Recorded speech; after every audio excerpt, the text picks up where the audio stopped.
Bismillahirrahmanirrahim. Assalamu alaikum. Let's continue with lecture number 2 of the topic kinematics in physics for class 10. In this lecture, you will be studying about scalar quantities with their examples and vector quantities with their examples. Let's start with scalar quantities first.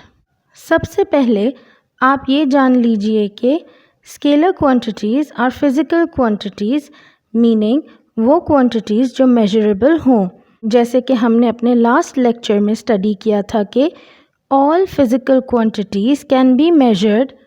So scalar quantities भी physical quantities होती हैं और वो specify की जाती हैं bye there magnitude only, meaning either size, extent, dimension, etc. Basically, it's a numerical value. Scalar quantities can be added, subtracted, and multiplied by simple arithmetic methods. Let's see some examples of scalar quantities. For example, mass. मास एक scalar quantity है क्योंकि हम जब मास किसी भी material का mention करते हैं तो डायरेक्शन के साथ नहीं होता. जैसे अगर हम कहें कि हमारे पास 500 ग्राम्स ऑफ निकल ईस्ट है या 200 ग्राम्स ऑफ कॉपर वेस्ट है, तो क्या ये ठीक होगा? नहीं. आप मास को डायरेक्शंस अप्लाई नहीं कर सकते. आप सिंपली कहेंगे 500 ग्राम्स ऑफ निकल और 200 grams of copper etcetera. So mass is a scalar quantity. Next is time.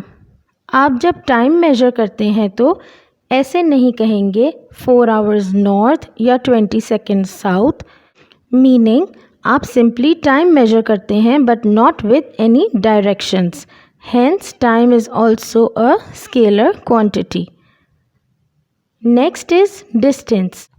Distance is a scalar quantity. तो अगर एक boy let's say point A से 500 मीटर्स ट्रैवल कर रहा है पॉइंट बी तक, आपको ये नहीं मालूम कि वो किस डायरेक्शन में ट्रैवल कर रहा है, so that would represent distance. So distance would just be 500 meters. In other words, it is simply the measurement between 2 points. Now what about speed? Speed भी एक स्केलर क्वांटिटी है. For example, एक cyclist travel कर रहा है eight 30 miles per hour. हमारे पास उस cyclist के ट्रैवल की कोई डायरेक्शन मौजूद नहीं है, so it's going to be a scalar quantity. It simply measures how fast an object is moving. Higher speed means a body is moving faster and lower speed means that the body is moving slower but no direction is known. Next example है work की. Physics में work की meaning है measure of energy transfer that occurs when a body is moved over a distance. For example, lifting a weight and dropping it back is an example of work. जब आप treadmill पर walk करते हैं तो आप एक certain distance travel कर रहे होते हैं जो मीटर पर शो होता है, और जो फोर्स आप लगा रहे होते हैं ट्रेडमिल के बेल्ट को बैकवर्ड्स पुश करने में, उसकी वजह से एनर्जी ट्रांसफ़र होती है. So here also work is being done. यहाँ हमें डायरेक्शन नहीं मालूम, that's why work is also a scalar quantity. अब आते हैं एनर्जी की तरफ. एनर्जी भी एक क्वांटिटेटिव प्रॉपर्टी है फिज़िक्स में जो ट्रांसफ़र होती है ऑब्जेक्ट्स में in order to perform work or to heat the object etc. Energy की भी कोई डायरेक्शन नहीं होती, only a magnitude is present, hence it is also a scalar quantity. Next is temperature. जब हम थर्मोमीटर में टेम्परेचर नोट डाउन करते हैं तो simply it is the measure of average kinetic energy of particles in a system. इसमें particles की direction mention नहीं हो सकती. फॉर एग्ज़ाम्पल, हम अगर एक बॉडी का टेम्परेचर नोट डाउन करें तो लेट्स से कि हमारी रीडिंग 100 केल्विन आती है. हम यहाँ डायरेक्शन नहीं शो कर सकते जैसे नॉर्थ और south etcetera. That is why temperature is a scalar quantity. Similarly, charge, either it's an electric charge or a magnetic charge, they all are scalar quantities as they don't show directions. Let's move on to vector quantities.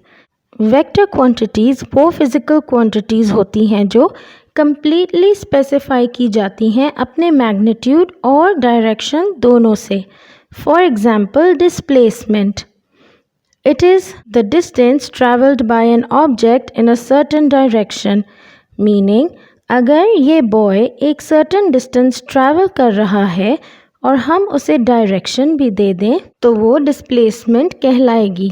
जैसे इस boy ने swings तक for example 5 meter distance cover किया in southeast direction तो ये displacement कहलाएगी क्योंकि हमने magnitude and direction both specify कर दिए. सिमिलरली अगर ये बॉय ट्रैवल करता है 6 metres west towards the tree ये भी डिस्प्लेसमेंट होगी. एंड ऑल्सो जब ये 7 मीटर्स नॉर्थ ईस्ट ट्रैवल करेगा बैक होम देन ये भी डिस्प्लेसमेंट कहलाएगी. नेक्स्ट है वेलोसिटी. अगर कोई कार एक सर्टन स्पीड पर ट्रैवल कर रही होगी let's say 100 kilometre per hour but अगर हम उसे एक डायरेक्शन भी दे दें like 100 kilometre per hour north then ये वेलोसिटी बन जाएगी and velocity is a vector quantity. Now if there is a change in velocity meaning अगर ये ट्रैक्टर हिल टॉप पर एक सर्टन डायरेक्शन में क्लाइंब कर रहा है तो इसकी वेलोसिटी बार बार चेंज होगी. एंड ये किस तरह से चेंज हो रही है मीनिंग कभी वेलोसिटी ज़्यादा है कभी कम होगी. इस rate of change in velocity in a certain time period को हम एक्सेलरेशन कहेंगे. This is also a vector quantity. Next example is of force. A force can cause an object to move and change its velocity even when an object is moved from the state of rest. यहाँ आप देख सकते हैं कि ये man इस piece of rock को rest की पोजीशन से मूव कर रहा है एंड इसकी वेलोसिटी चेंज हो रही है which means that it is getting accelerated. Force को हम पुश या पुल भी कहते हैं और यहाँ पर ये रॉक पुश किया जा रहा है. जैसे ही ये रॉक इस क्लिफ पर से फ्रीली फॉल करेगा तो इस पर डाउनवर्ड डायरेक्शन में ग्रेविटेशनल फोर्स अप्लाई होगी. किसी मास पर ग्रेविटेशनल फोर्स अप्लाई होती है तो हम इसको वेट कहते हैं और ये भी एक वेक्टर क्वांटिटी है. इन अदर वर्ड्स जब मास को एक्सेलरेशन ड्यू टू ग्रेविटी के साथ मेजर करेंगे तो इस मास को एक डायरेक्शन मिल जाएगी जिसे हम वेट कहते हैं. Next example is of torque. Torque is a measure of the force that can cause an object to rotate about its axis या इसे हम टर्निंग इफेक्ट भी कहते हैं. जस्ट लाइक फोर्स एक ऑब्जेक्ट को एक्सेलरेट करने में हेल्प करती है इसी तरह टॉर्क एक एंगुलर एक्सेलरेशन प्रोवाइड करता है एंड हेंस डायरेक्शन शो करता है.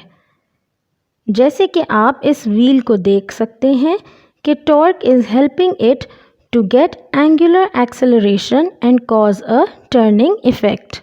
Hence, it is also a vector quantity. Here's a learning task for you. हमने आपको एक pair of comparative scalar and vector quantities show की हैं और उनके डिफरेंसेस दिए हैं.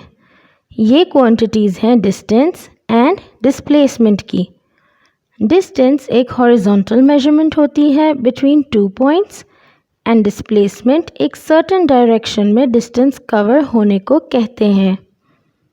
Distance is a scalar quantity, displacement is a vector quantity. Distance only needs magnitude for its specification.